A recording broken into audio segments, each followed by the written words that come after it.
Welcome to the Filmcast review of Hitman. I'm going to read the plot summary here from IMDb.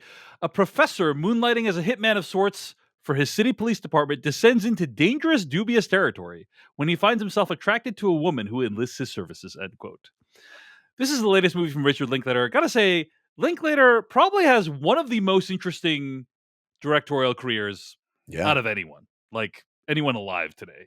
Just making interesting choices, interesting movies all the time. Probably I put him up there with like Danny Boyle as somebody who like every movie is like that he makes is not one that I could have predicted from his last movie. He's always challenging himself. Yeah. Love him for it. Yeah, and it's just not something I'd necessarily expect, but pretty much all of it's interesting. And so that was the question for me going to this one: was this movie going to be interesting, or at the very least a crowd pleaser? I think Glen Powell, the star of this movie, also worked on the script of this as well. So yeah, he's credited as co-screenwriter. Right. He tends to do that with his actors too. Like that's the whole Before Sunrise, Sunset thing. Yeah. Right. And it's based off of an article about this real life character, which I will just say right off that I don't think this is a spoiler. What I'm about it's to in say. the trailer. Okay, yeah. but basically the movie makes a bunch of stuff up, and it is very upfront about that fact. And I think that's completely fine. Jeff, I'm curious if you were okay with how this movie handled its relationship to the truth.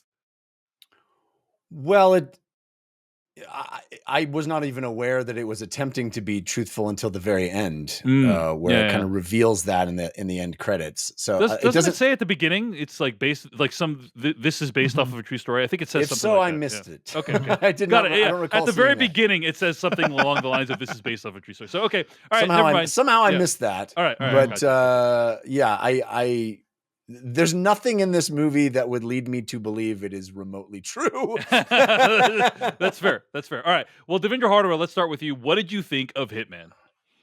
Yeah, I loved it. This movie is a reminder of why Richard Linklater is one of my favorite working directors, because it kind of combines so many things that he does, like this very naturalistic storytelling and dialogue between people. This movie has elements of so many of his like projects. There's some of the like real life story being adapted from Bernie, but it's really about dialogue between people. Like this really reminded me of the Before Sunrise and Sunset films, of like characters actually interacting with each other. It is very funny, very sweet, and I think is also like Waking Life and other projects, like it is talking about the human condition and our identities. Like, how do we build ourselves? How do we build our personalities and everything? How do we like determine how we go through life? What defines us?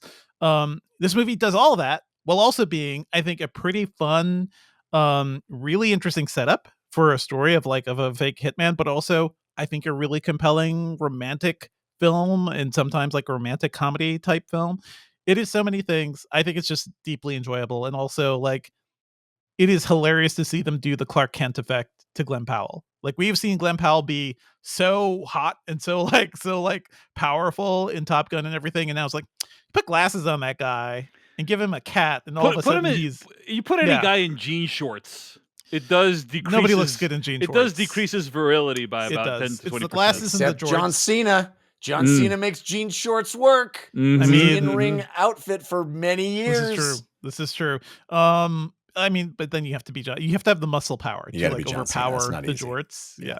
No, I freaking love this movie. I think it's fantastic, and I wish more people were watching in theaters. But hey, this is gonna have a really good. I think it's gonna have like a good lifespan on Netflix. It's one of those movies I cannot wait to revisit many, many times.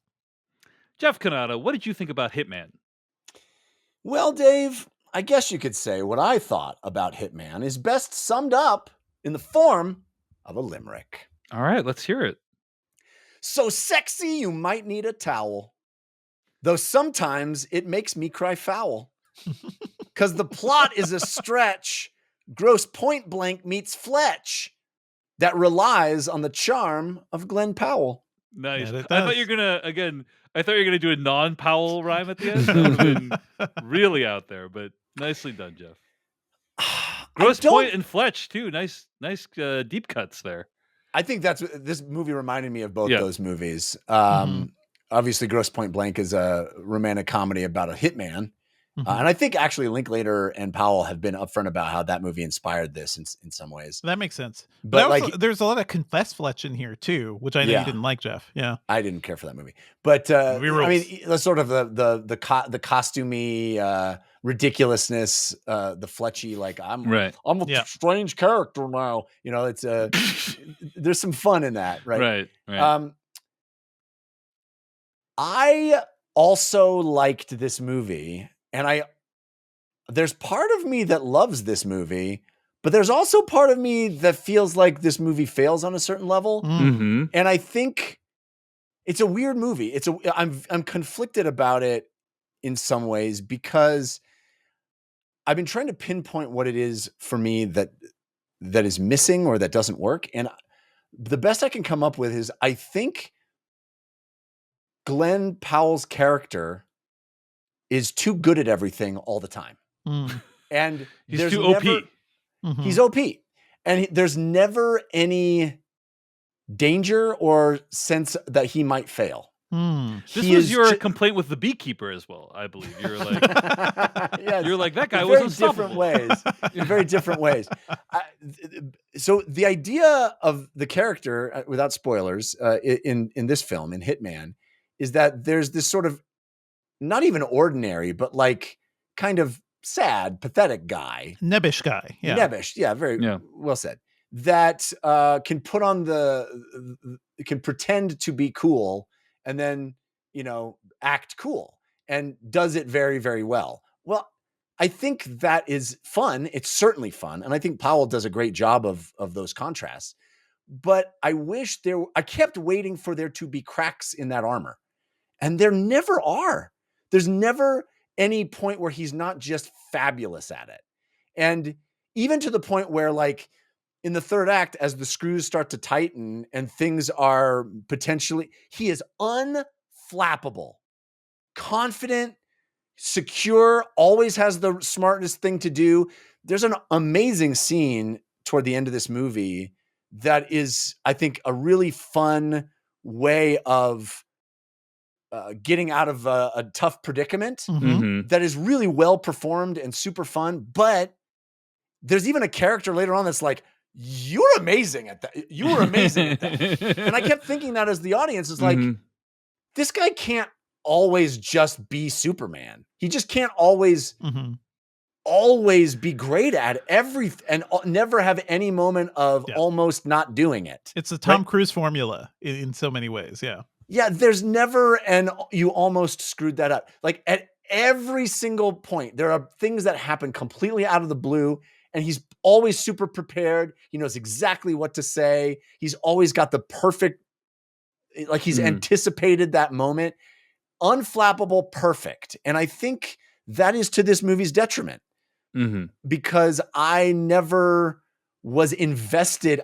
Honestly, we'll get to it in spoilers, but honestly, like, I wasn't rooting for anybody in this movie because also some despicable stuff happens. Yeah. And so I was never on the side of the people that I think the movie wants you to be on the side of. I think in the movie is specifically asking those questions too. Like, Well, yeah. what if people you like do bad things? Yeah. Yeah. So I'll share some thoughts and let's get the spoilers quickly.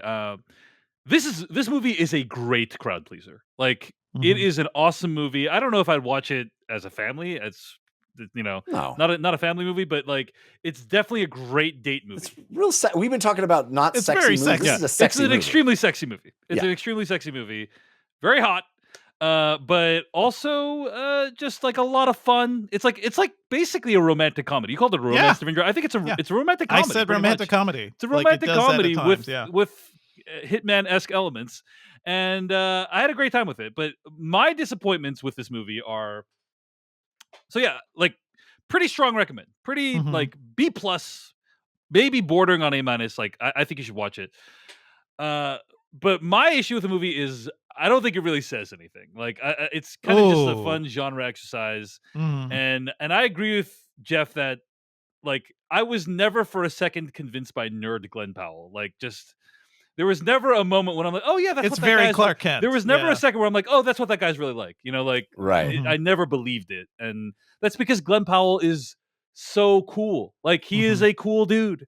Yeah. And When the he movie assumes the cool character, you feel like, oh, that's the real guy. This is the real guy. Like, Yeah. the nerd is just a put on. Like, this is who he really is. That's the fundamental issue with the movie for me. Mm. Is like I never bought that the other Glen Powell was it's so like over like they try so hard to make him not incredibly good looking Yeah. that it becomes distracting. You know, There's a moment where he's a teacher, and there's a moment where Yeah. a couple of his female students lean to each other and be like, "Did you ever notice how hot he was?" And it's like, yes, everybody would notice. Like, there's no jean shorts creatable that would de-hot this guy. You know what I mean? This is stuff to talk about in spoilers, Yeah. but it's very much about attitude versus how you actually look. Well, I didn't and buy he it. did not I didn't- act hot. He did not. I didn't buy that was sufficient. That's a lie that good looking people say, you know, Sure. It absolutely is. It absolutely is. But I did not buy it. I did not buy it. Anyway. I think this movie would have been much more interesting if they had cast not a movie star good looks guy. Right. In the part. If you had, you know, if it's Rick Moranis, like Steve Buscemi or something like that, you know, like yeah. Would be, if it's the guy who we think is the dorky school teacher, then he somehow becoming this badass. I think that would have been much more effective. I mean, part of it is like Glen Powell has also had to like be working out for a lot of his recent roles. So I almost wonder if this started with him being more of like a normal dude, and now he looks too much like a movie star, unfortunately. Yeah. Perhaps. All right, let's get to spoilers for Hitman starting right now. I want to address something that you said immediately, Dave, that this movie is not about anything. And I think that is, this movie is about identity. It puts it up there, you know, like and they have very didactic scenes in the classroom about this, which to me is like the more annoying parts of the movies. Like we get it. We kind of get like what you're discussing here. But can you change? Like, can you fundamentally change? Is that possible for people? And I found this to be at least an interesting exploration. And they do some gross stuff at the end. You know, like dude ends up becoming a murderer. But the justification of like, well, fuck him. Like the real Hitman was love. The real Hitman was love all along. But also. But so okay, you're right. Yeah. I think saying it's not about anything is too strong. It's obviously trying to be about that. I don't think it is particularly compelling investigation of that. The most interesting point I thought the movie made was that this guy tries to become who his quote unquote victims expect him to be. Like everyone has an expectation for what they want in a hitman, and like that's who he tries to become. And that was kind of interesting of like, oh, like what does what you want say, or what does what you expect say about who you are? And they're all hitmen from movies, essentially. Like one is like Coen Brothers stuff. One is essentially American Psycho. You know, it's kind of it's hilarious. Yeah, so that was kind of cool. But like, I think by the end of the movie, it becomes so ludicrous. Like they, as you said, they kill a cop, and the movie makes it out to like the language of the movie is, oh, that's a cute little story about how mom and dad met. Like. Well, that's the thing too, is that by the end, as in that didactic summation of everything, where he's like, before the final exam with his students, is like, hey, here's the thing I want you to take away from this is that you can, as long as you live with passion and enthusiasm, you can become any. It's like you became a worse person on every metric. I mean, you are a worse human being. I mean, there again. This is what we are discussing here, like.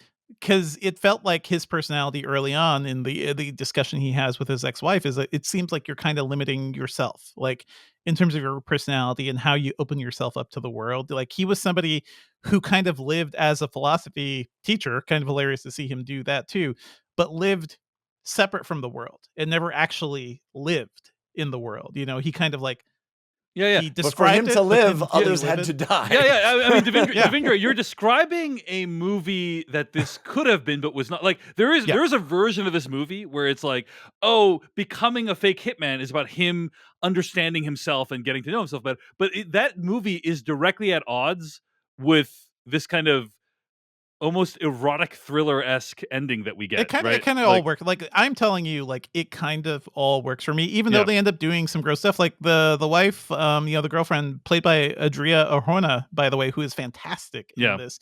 Like she was just like, yeah, I killed the dude. You know, that's it. I think That in was most movies, that was a funny moment. in most I movies, it enjoyed would that. be like, oh no, there's a whole misunderstanding. I didn't actually kill him. Yada yada yada. No, Yeah, no. right. The conflict here is Yeah. she killed the dude. She just straight up He murdered him, works for the cops. and then they murdered another person Yeah. to cover it up. But to me, that's what's really compelling about the whole finale. Is like, okay, it just keeps getting worse, actually, for him. But also, you can probably understand why she killed the guy. But, I don't know. Yeah, but that's not good enough. I don't think personally. yeah. And the other thing that I will say too is that if it really was the movie that you're saying it is, and that I think it thinks it is, Yes. Yep. he would have a journey along that self-discovery. Yes. But what happens in this movie is he is instantly excellent at being that guy. Yeah. He becomes Ron in this movie perfectly, immediately, and without fail. He assumes the wrong persona and he is that person whenever he wants and perfectly. And it's like there's no learning about that. It's just like, oh, he meets the woman of his dreams as this guy. And so now what? Well, now I have to be this guy. And oh, now she made it so like if she hadn't killed that dude, he never has any self-discovery. He's just Ron forever and they fuck until they get tired of fucking. It's the weirdest dynamic, I think, to if the goal is to convey what you think it is conveying. I mean, listen, I'm telling you guys what I saw. Like it's either you look at what the movie's doing charitably, right? Or like it just looks like shit. And to me, I'm like, have you never done a thing for the first time is like, oh, I'm actually pretty good at this. I've never tried this before. I've not gone through the hero's journey to acquire this skill, but there is this ability within me that I never knew I had. And because I put these own limitations on myself, I never would have known. If he had not had that opportunity to be Ron, this thing that was already inside him never would have had like a chance to flourish. So to me, that's what I was reading. I understand. Yes, he is conveyed as being pretty perfect in the movie. It just didn't distract from me because that's how I was reading it. Right. Yeah. Devindra, let me ask you a question. Like, I think I can concede that like you enjoyed the movie and got a lot out of it, but can you concede that in general, it's more interesting when the protagonist encounters difficulties on the path to their ultimate destination? I mean, yes, sure. I don't think there were no difficulties here. I think the difficulties came in other ways. Like the movie's basically presenting is like he was actually always kind of good at this, but maybe he just never kind of allowed himself because he had all these thoughts. He was like, oh yeah, if I were to fake a murder, I'd have all these things in mind. Like these are things he was probably thinking about for a while, like how he would do it. Maybe he's a true crime guy. I don't know. I totally hear what you guys are saying. This movie is very unconventional in how it's kind of portraying this, but it's not like there's no conflict. There are world-shattering conflicts that he has to deal with. It's just his own personal journey is something that happens pretty. I guess it happens. I don't think that there's one moment of difficulty, and that's when he actually has to reveal that he is a hitman to her. But even that, she has a problem with for about 15 seconds. Yeah, and then it's over. Fine with. But there are multiple instances. There is the moment when they're leaving the club and the dude and her ex shows up and he pulls the gun. And I thought, oh, okay, here it finally is. He's not going to be able to be Ron when push comes to shove, when it actually involves potential real violence. But no, he handles that fine. Okay, another potential moment where it should have difficulty for our hero is when his coworker, who has an axe to grind, gets him exactly where he wants him. Is like, oh, you're gonna have to do. How about this, Ron? How about what?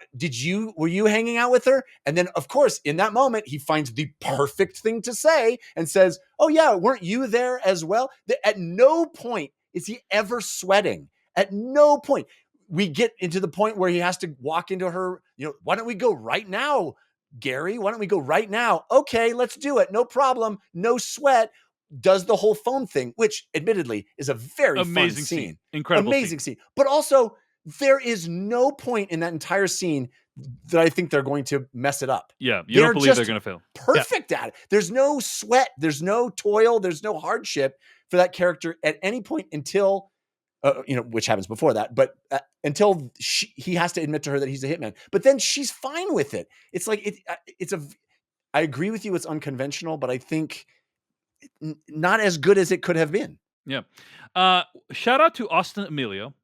By the way, this movie isn't He's so good. everybody wants some reunion because Glen Mhm. Powell and Austin Emilio were both in that movie. But Austin Emilio plays Jasper, the piece of shit cop in this movie, and that is just such an awesome depiction of that role. I was just like, I didn't. This guy is like not necessarily on my radar. I know he's been in The Walking Dead and other things, but I thought he was like that's just a guy who you hate immediately, like as soon as you meet him, and then he's like, oh, maybe this guy actually has some skills as the movie goes on, which I thought I appreciated. So The anyway, other thing is, I think the movie utilizes the conceit of coincidence a lot. Mm. And that kind of bummed me out. I mean, Right, a few coincidences like when are okay. Jasper bumps into them at the restaurant, for instance, right? Yes, Like, they just happen to be at the same club as the boyfriend. They which, just by the way, happen he is being so uncareful, Jeff. Like, I know. like if He you're doesn't dating care. There's no somebody, sweats. yeah, The club thing, by the way, that is in the movie. He was like the girl kind of assumed that that the boyfriend would be there. It was almost like her being like a setup to be like, oh, you're gonna meet my new boyfriend, or at least she wanted some sort of like awareness confrontation. For a second, I thought the movie was going to be like her husband was actually like this really like loving, Me too. like reasonable dude, and it was going to be this huge twist. Me that too. She when is he like, says, "Tell her yeah. that your loving husband." The last thing she says, I was like, "Oh, she's the villain." Yeah. Like I thought she was going to be a sociopath and liar. Yeah. Turns out she was just a murderer. So I'm kind of, but that's what you would expect in a twisty, turny thriller, guys. But what if you fall for a girl and she kills the dude, right? And then like you have to square that moral formula. Like how do you go on being a moral person while doing this? I hear what you guys are saying. He always has the right thing to say, right? It's almost as if his job was being somebody who looks at the world coldly and analytically and like deconstructs human behavior. I mean, I was reading this stuff as it is silly to see Glen Powell as a philosophy professor. But if that's what you devote your life to, you probably have the ability to kind of take a step back and be like, I'm going to deconstruct this situation, just try to say the smartest thing. Like that's what the movie gave me. We should talk about, I want to talk about like the actual, the moral issues by the end. I'll just say before you can go on, but I'll just say like, I wish we had seen the movie you're describing. Like I wish they're in the movie. I wish that had been the movie, but it was in my opinion, definitely not that. Okay. I'm not you guys want to see the progression. But I respect that you got a lot out of it. It's just like not something I experienced at all while watching this movie. But go ahead. What are the other moral things you want to? No, I think if you guys are going to talk about like the actual issues of like how do you be a moral person after killing somebody? How do you justify that to yourself and go on with your life? Do you think the movie seriously engages with that question? The movie has the characters do terrible things and then gives you a happy ending. And you as the audience are left to be like, well, ta-da. That's it. That's the end of the story. I think you just described my problem with this movie. Yes, but also that is a bug, not a feeture. What do you think about that? I'm asking you. Like this, I think the movie lets these characters off the hook in a very unsatisfying way. Yeah. Go ahead, Jeff. Go ahead. I think that it puts them in this moral quandary and just says, "Oh, now they have kids and everything's fine." It's like, what? That doesn't seem to follow. And also, I'm not on their side on this one. Like, I don't think you murder that cop and go on with your life and have kids and be totally happy. I mean, what do you do? Like, here's the thing: pop quiz hotshot. You're in that role. You are a professor who's working with the cops. The lady you like, who you seem to be in love with, has killed a dude, has admitted to you that she killed a dude. This cop that can ruin your lives is right there. Well, that's why, I mean, I think you give him the money. Do you just be like, I'm sorry. I give up. I kept waiting for somebody to call 911. That's what, honestly, if you're talking about the real world, the answer is always tell the truth. Always tell the truth, because the cover up is worse than the crime every time. But if we're not in the real world in this movie, even though it's based on a true story, it's not the real world. It's a goofy, fun romantic comedy. But so at no point did I feel like the movie was asking me what I would actually do. I'm asking you, like as what the movie portrays. You like call 911 and you tell the truth. You save that cop's life because you didn't kill. Also, what a coincidence he has a heart attack right then. I mean, I get it. Okay. No, they poisoned him. They poisoned him. They poisoned him. That's right. Yeah. I'm sorry. But Yeah, and that was a cool, creepy scene when they put the bag. You over call his head and 911, it's by like- the way, your life is over. Your job is over. Your career is done. Your reputation is ruined forever. This you woman's didn't going to murder jail. a guy. Well, I don't know. I just- feel like, I hey, think this- shoot the husband. Okay, I get it. He tormented you. He did all Sure, these things. sure. Shoot the husband. Poison the cop. Now you're a sociopath. Okay, let me. this let is me- what the movie is asking. Let me. Like, yeah. I don't agree the movie's asking this. Let me interject. Okay, a while ago we talked about this story. There was a story that broke in the Wall Street Journal. I think it was Wall Street Journal about how The Rock and Jason Statham both had clauses in their contracts for the Fast and Furious movies that they could not be punched more times Yeah. than other characters, and also Vin Diesel, Yeah, and Vin Diesel. also neither of them could ever lose a fight, which, by the way, is very difficult to do when they're fighting each other. How do you make it so that they don't lose a fight? It's very funny to watch the movies in that context because then it's like they need to keep inventing crazy ways for the fight to just abruptly end. That makes for not very interesting drama, in my opinion. It makes for not very interesting storytelling. This ending to me feels much more like Glen Powell is like, well, we can't have a sad ending for this movie that I'm headlining, than the movie asking some interesting question about what would you do in this situation. Those are the two choices, right? It's like the movie is either engaging in a very interesting question of like, what's the morality of would you kill this person given your whole life is at stake? Or it's Glen Powell and possibly Richard Linklater and the other writers being like, let's just put a happy ending on this fun romp. Those Those are the two choices. And in my opinion, it's way more likely the latter than the former. Oh yeah, That's Richard Linklater, a master filmmaker who has never really considered the motivations behind his characters and has thought so deeply about his characters that he spent 10 years filming a movie over time to correctly convey the growth of a young boy. I am asking you guys, the movie doesn't. Yes, I agree. The movie doesn't spell this out. It does something.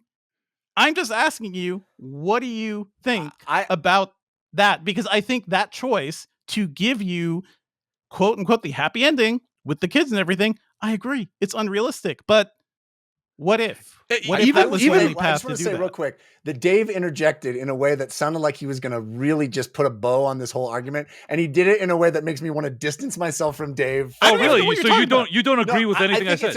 I think it's a mistake trying to determine the intention of the filmmaker in that moment. Mhm. I'm on Devindra's page in that, like, what did it do to me? Sure. And to Okay. me, it made me reject, as the audience member, it made me reject the verisimilitude of, I mean, the movie isn't trying to go for any kind of truth, but it made me just go throw up my hands and go, well, so it accomplished the exact opposite of what you're hoping for me personally, Sure, Devindra, sure. which is that I didn't feel like I needed to rectify or Wrestle with. rationalize Yeah, their yeah. position, because the movie is just like, it's all fine. Yeah, It's all and, fine. And also, by the way, that point of view. First of all, I feel bad now, Jeff. I didn't want to make you distance yourself from my position. But the very end of the movie, it's like, hey, here's the real life guy, and then it's like, look at all these people he played, and then at the bottom it says, not the murders part though. There were no murders. It's very goofy. It's very like, haha, like the whole thing is, this is a fun. It was a farce, like that's what the movie is. Like it's not trying to be deep, in my opinion. It's not just like, hey, didn't we have some fun here? We had some good times, didn't we? The movie directly asks you the question about when a society decides to assassinate somebody, right? It's not, what if exile isn't enough for a society? What if the only way to stop this person from fucking up society is by killing them? But that's and then the movie has the characters kill people. I know, but that's not the quandary that they're faced with. Like that's a misplaced metaphor, because they're not. I mean, He's this a bad cop he's has a the power dirty to mess cop. up their lives. He's but a dirty that's not cop. analogous to the leader. That the thing that he sets up to the class is a leader who is going to destroy society, which is a completely different moral. I mean, a cop is a equation. person of authority. That is a cop with a gun and a badge and the ability to beat up teenagers and still be on the payroll. So, I The could not movie have is possibly asking predicted those we would be things. having this argument about this movie. I'm saying, but, like, did you guys but, see this to movie? me- Because to me- these things existed. let me say this, Devindra. To me, Yeah. it feels like this movie is two movies at war with itself, right? Like it feels like it's Fletch that and Grosse movie you're. Point Blank. That would be gross. It's feel like it's the movie you're describing, right? Which is like, let's have these long didactic scenes of the professor stating the themes of the movie. Let's have this voiceover where it's like, what does it mean to be me? Blah blah blah. And then this other movie that's like, here's a fun rom-com / erotic thriller / romp, and those things do not fit together, in my opinion. Okay. That's me. Okay. I'm I've inclined to said agree- my yeah. piece. I'm saying Yeah. this is a movie that ends with the main character, two main characters, killing two people. One of them a cop. They have a happy ending. How does that make you feel? To me, that's interesting. It because makes me in feel angry at the movie. Sure. It makes me feel I'm filled with rage that this But movie why? because this movie has the aesthetics of a fun romantic comedy, but it's trying to theoretically foist these deeper concepts on me. Well, yeah, that yeah, I don't. It is It's way allowed out to of its do No, depth. no. It's It not is even the way deeper out. concepts. It's the incongruity of, hey, aren't you excited that these two lovebirds Yes. finally found each other? And it's like, yeah, but they're awful. Yes. They're awful people. And in one kind of movie, the awfulness of the people is the question. Is what the movie's about, right? It's Yeah. natural born killers, you know, Right. or Yeah. I'm sure there's a lot of other examples we could come up with. Is like their awfulness inside their love is like is the question.